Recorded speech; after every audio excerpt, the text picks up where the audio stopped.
De manera instintiva, tota espècie té la necessitat de reproduir-se per tal de no desaparèixer.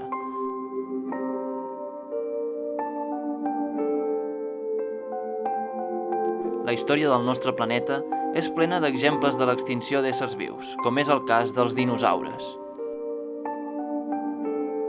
Un dels temors que més fan patir l'ésser humà és el perill de no tenir descendència.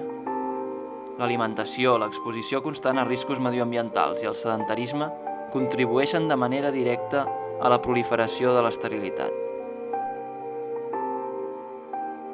Santa Maria de Palautordera és una vila de la comarca del Vallès Oriental, amb menys de 9.000 habitants, dedicada a l'agricultura de cereals i a la indústria paperera i metal·lúrgica.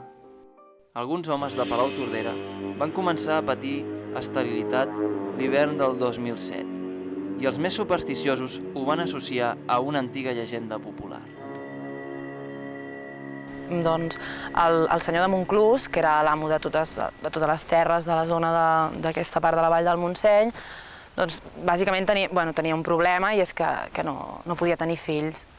Llavors ell el que va fer va vendre's l'ànima al diable a canvi de poder tenir descendència i deixar-li totes les seves possessions. Expliquen que quan el diable va tornar per cobrar el seu deute, doncs entre ell i la seva dona el van enganyar i la dona li va treure un crucifix de plata i clar, el diable al veure'l va haver de marxar corrents.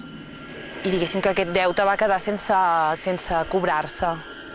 I el que creu alguna gent de la zona és que aquest fet és una mica la venjança del diable per la traïció del senyor de Montclús. Però, llegendes a banda, quina és la veritable raó d'aquest incident?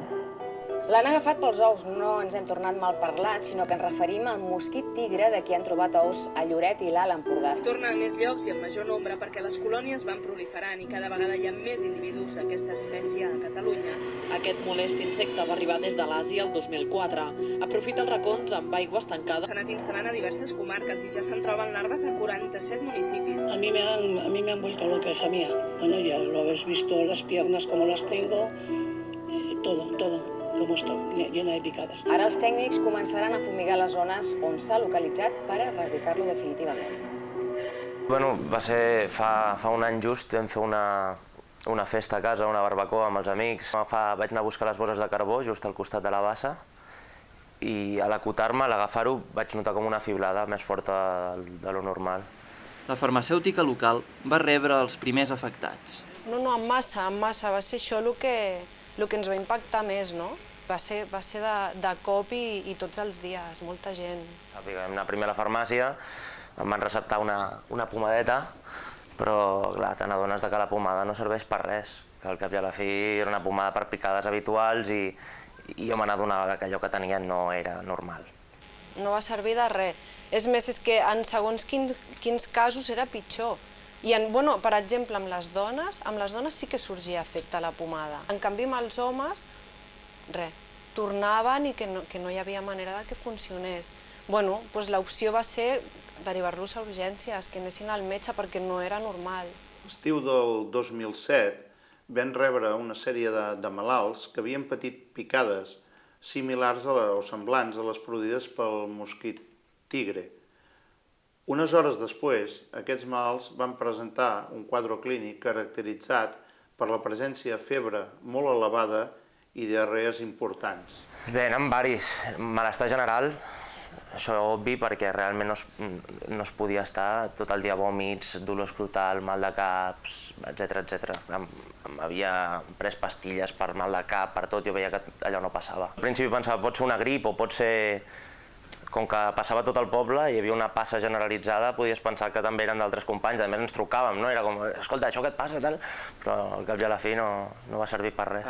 Van venir una sèrie de persones de Palautordera, que eren uns quants ens havien explicat aquests símptomes que havien tingut uns mesos abans, això va ser durant l'hivern, tots eren barons, i el que cridava l'atenció és que ens van consultar per problemes d'esterilitat.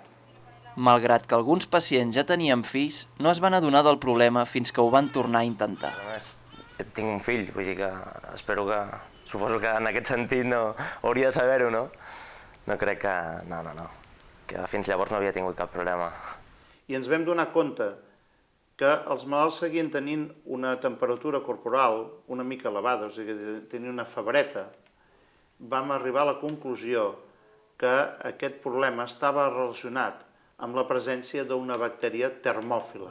Encara que sembli mentida, l'insecte que produeix més morts arreu del món és el mosquit.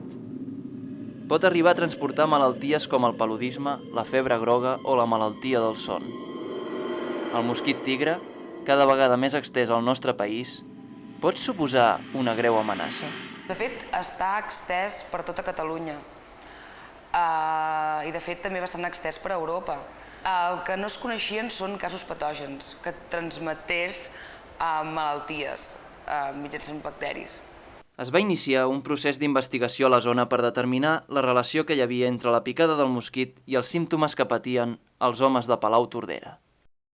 Venien a fer moltes proves, no?, a les aigües i hi havia com molta parafernàlia, no? No venien a fer les típiques revisions que fan al bosc. Ens va sorprendre que el període de licitació va ser molt curt, que tot va anar molt de pressa, el qual no és normal en un estament públic, i després ens va sorprendre també que ens advertissin que aquest mosquit que venia del nord, que no sé què, que no sé quantos, que les picades que feia eren molt fortes i que ens protegissin sobretot molt bé, però no li vam donar més importància que la que tenia, estem acostumats, és la nostra feina. Els resultats de les proves van determinar que alguns dels mosquits de la zona contenien una bactèria termòfila mutada. Aquesta bactèria és utilitzada per realitzar el procés de blanquejament de paper. La fàbrica Guarro, propera a Palau-Tordera, s'ocupa de realitzar aquest procés.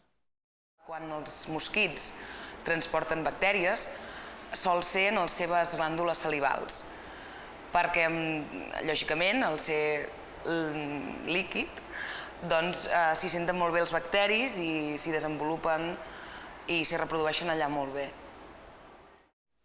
La necessitat d'aquesta bactèria de viure a temperatures altes, quan està a l'interior del cos humà, provoca una febre a l'afectat que pot derivar en esterilitat. En el cas de Sant Esteve va ser curiós perquè ens demanaven uns llindars de tolerància molt més baixos del que és normal, és l'únic que ens va estranyar. Ens van dir que com que el mosquit era de nova introducció i això, que seria qüestió de baixar el nivell, res més. La hipòtesi més probable que defensen els científics del Centre de Recerca en Sanitat Animal és que per raons que encara es desconeixen, la bactèria termòfila va anar a parar en un toll d'aigua proper a la fàbrica, on malauradament va entrar en contacte amb alguns ous de l'espècie Aedes albopictus. Quina va ser la teva reacció llavors, en saber que aquesta picada t'havia provocat esterilitat i no podies tenir més? No t'ho creus, al principi dius que no pot ser, que ho trobes absurd a més. A més ho comentava amb la meva dona, és que és ridícul que pugui passar a través d'una picada d'un mosquit. Però bé, és el que et deia fa un segon, que a la llarga només et queda l'opció d'acceptar-ho i de tirar endavant. I com et deia abans, molts companys meus que encara estaven en edat fèrtil i deien és que clar, jo en un període curt de 2-3 anys volia tenir crios. L'aigua, aquell indret on va néixer la vida. Qui sap si també on comenci el nostre final.